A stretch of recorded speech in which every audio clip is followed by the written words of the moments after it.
Okay, I want to talk to you guys about Aries. I want to talk to you guys about the Zodiac, and in particular, I want to talk to you guys about Aries.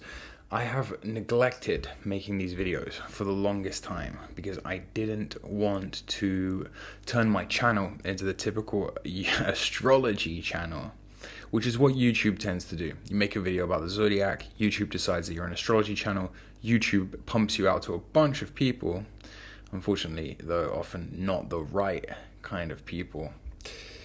And before you know it, you're talking to a bunch of Shaniquas about rising signs.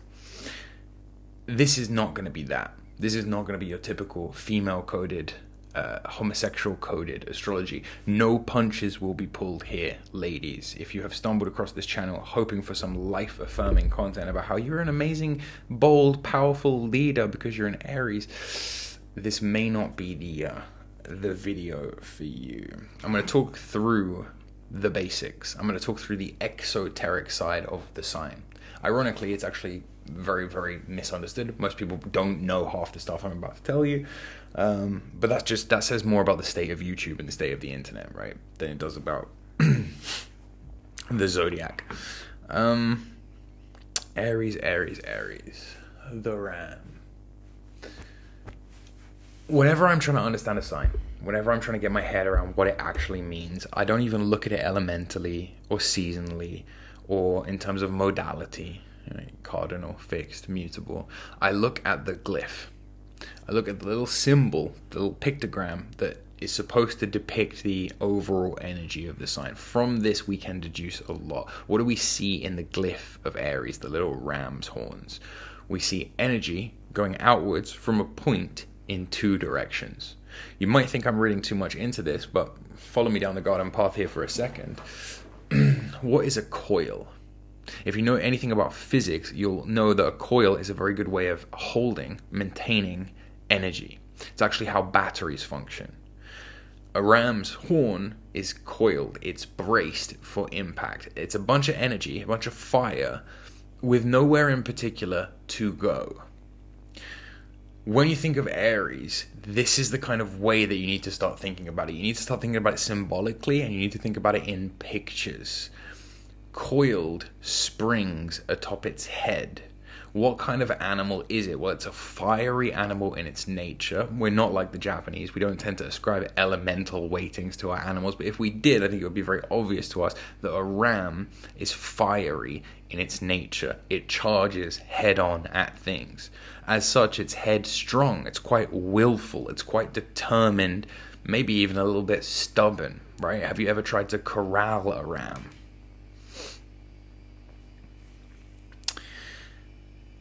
A ram exists solely, pretty much, to fight and to fuck. Its entire existence is predicated on beating other rams by smashing them in the fucking head with its head so that it can copulate and hopefully survive long enough before its inevitable demise. Typically, a ram lives to fight.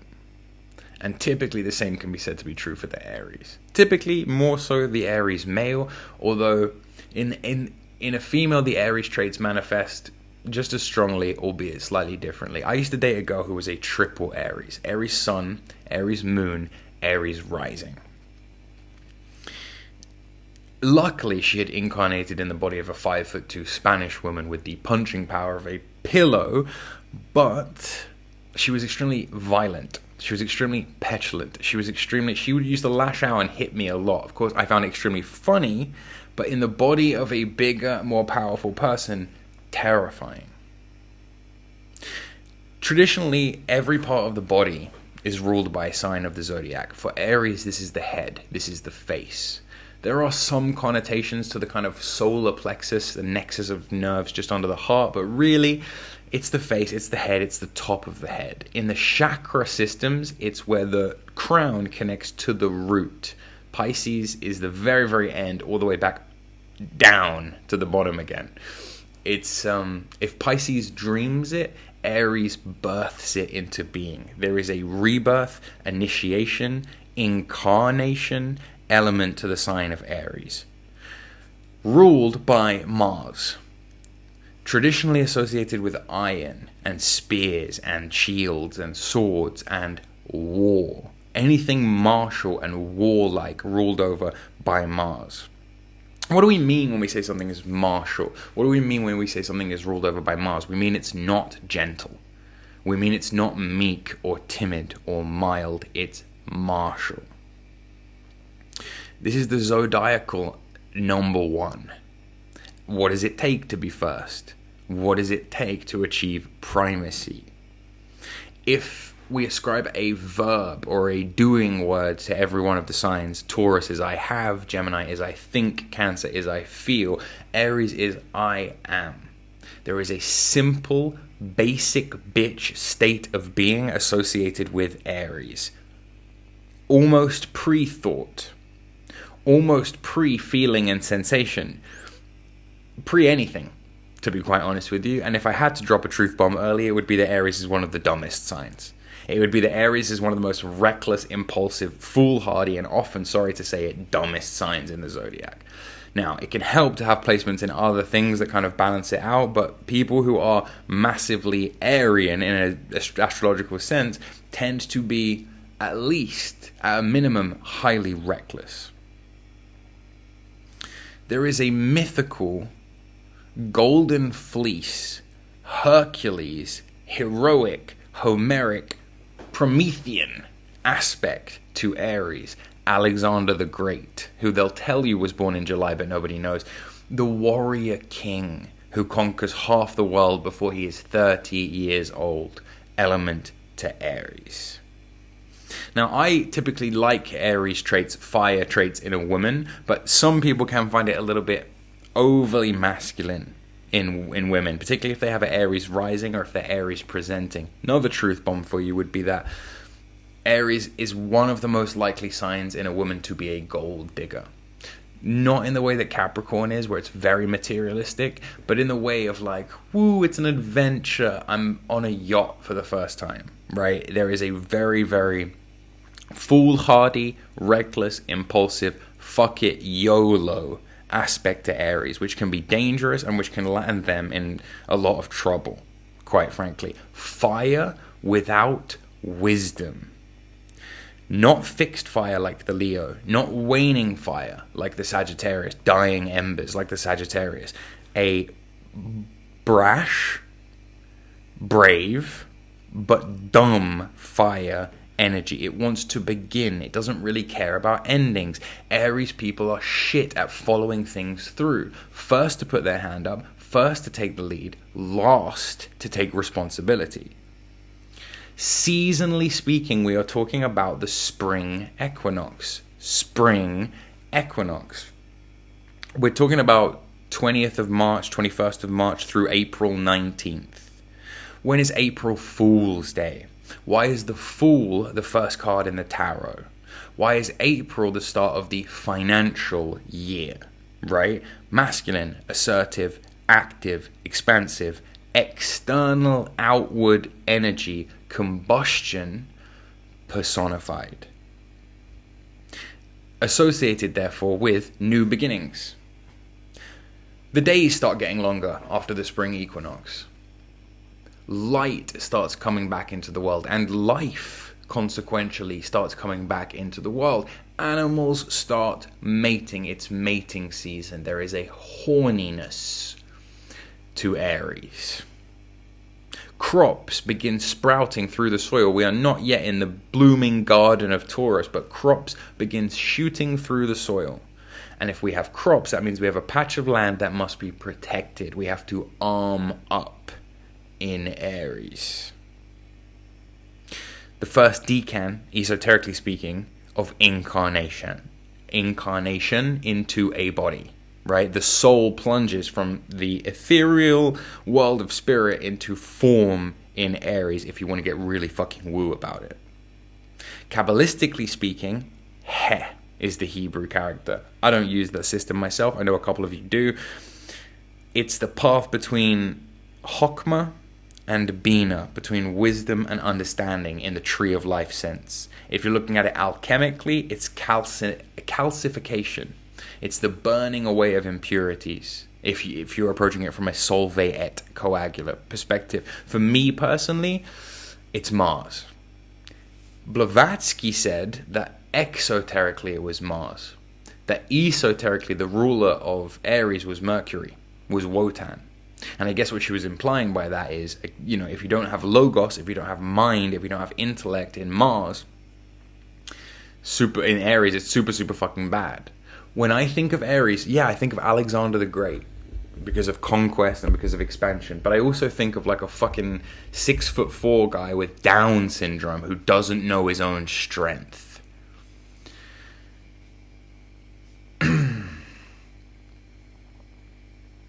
There is a light side to the sign, psychologically speaking.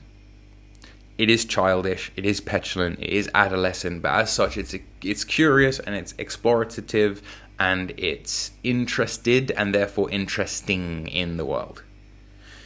It's courageous. There is a real absence of fear with regards to Aries. It charges in. It knocks down the door and it charges in. Sometimes there's nobody there, but it knocks down the door and it charges in regardless. Initiative. Pioneering. Entrepreneurial. Alright? In a lot of Zodiac charts, when I'll read a chart and then the guy will be Aries Sun and Aries Moon and they'll be like a crypto bro. Or like a big gym bro. In some sense, it's very masculine. I don't like giving examples because you can kind of cut that either way. But if I had to pick one character, one person, I'd pick Marlon Brando.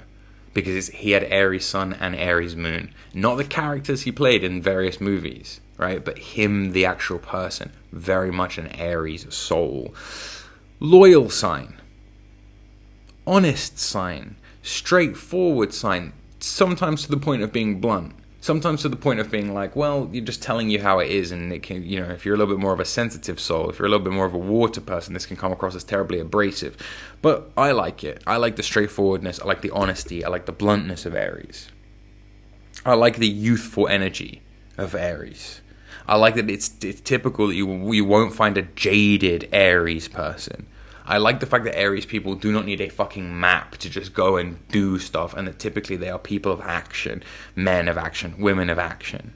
I like the fact that they'll start things nobody else will start. I think you can see this reflected in the corporate charts of various companies founded in Aries, founded at the start of that financial year. Apple is an Aries. Uber is an Aries. There are many, many career pioneering field pioneering, industry pioneering connotations to Aries. Inspires loyalty in others, right? There is a leadership energy to Aries. Unfortunately, an Aries will be such a good leader, they might lead you off a fucking cliff, right? There isn't the strategy there that you would get with Scorpio, say, right? Or Capricorn, say. But they are natural born leaders, that's just a fact, and they are natural born fighters, which is another fact. If you had, for example, Mercury in Aries, then there is a chance that there is a constant war and a constant fight in your own head all the time. I imagine that can be incessant. But if we're talking about bonuses, if we're talking about buffs rather than nerfs, instinctual genius in the way that, even a broken clock is right twice a day. Sometimes acting first and asking questions later, shooting first and asking questions later can be very effective. If you ever need someone to battering ram the doors down, pick an Aries. The dark side of the sign, obviously then, is everything that comes with that, is all the negative things that come with that. If you ever really want to understand a sign, look across the board, look across the wheel, look at the opposite and opposing sign on the wheel, which for Aries would be Libra. And if Libra is all about harmony and balance and justice and two things weighing the same on a set of scales, Aries is anything but. Aries is tipping the scales. Aries is mine. Aries is me. Aries is selfish. Again, there isn't any thought to it. It's not a Machiavellian, cold, calculating sign. It really isn't. It's a whoops, I chopped your head off. Whoops, Like, you know, the kind of person who grabs you and then they go, and then he grabbed me, and they grab you to show you what being grabbed is like, and you're like, bro, really?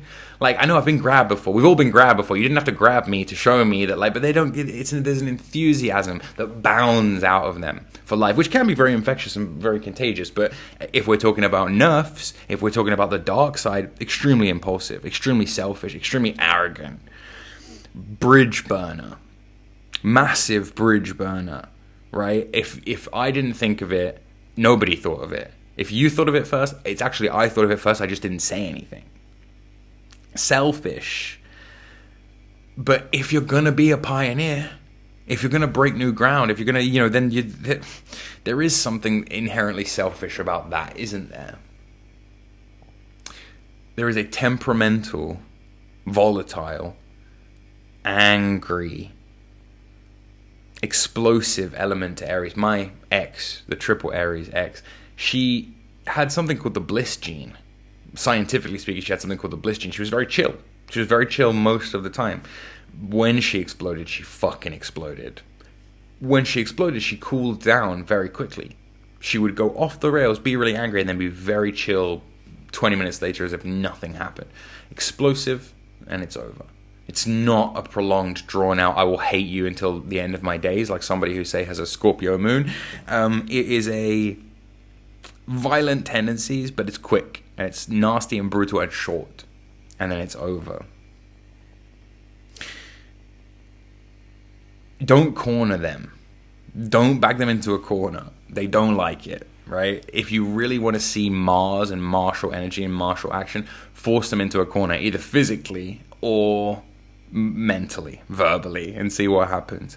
There is an abandonment issues, control issues element to Aries. Particularly watch out for this with Saturn Aries placements. Particularly watch out for this with Lilith Aries placements. Although, like I say, in the more esoteric video for each one of these signs, I will drill down more into planets and what they mean. But Aries starts things. It doesn't finish them, right? Aries kicks things off. Aries initiates. It maybe doesn't follow through. The ultimate negative, dark-sided, shadow side of Aries archetype is like the destructive leader who leads everybody else into their own downfall, into their own demise. And there is a martyr complex side to Aries, where they want to die for like a cause, which can be very romantic and very, you know, like beautiful, but is ultimately pathetic if you think about it. Now, there's a lot there. I understand that I've given you a lot to digest and to take in. And I understand that I'm scatterbrained and I'm all over the place. 1 minute I'm telling you about Alexander the Great, who, by the way, rose to prominence in the age of Aries, right? 2000 BCE, age of Aries. The Jews, right, have Passover around Aries. Look into Passover, look into what it represents, look into what the rituals that they perform at that time of year are for and why. Modern astrology is actually quite Piscean because modern astrology was made in the age of Pisces. Modern bureaucratic Piscean Aquarian society does not like Aries energy. Modern bureaucratic Piscean Aquarian society is very passive-aggressive. Aries is aggressive. That can be good, that could be bad. It's one of my favorite signs, actually. Once you understand it for what it is, once you understand that it can be a bit surface level, once you understand that they are not the most multifaceted, typically they can be quite singular, right, in a lot of ways. Not necessarily simple, like simpletons, but quite singular, right, and quite one-sided. What you see with an Aries, typically what you get. I'll leave you with some words. I'll leave you with some words that I feel like truly encapsulate the sign.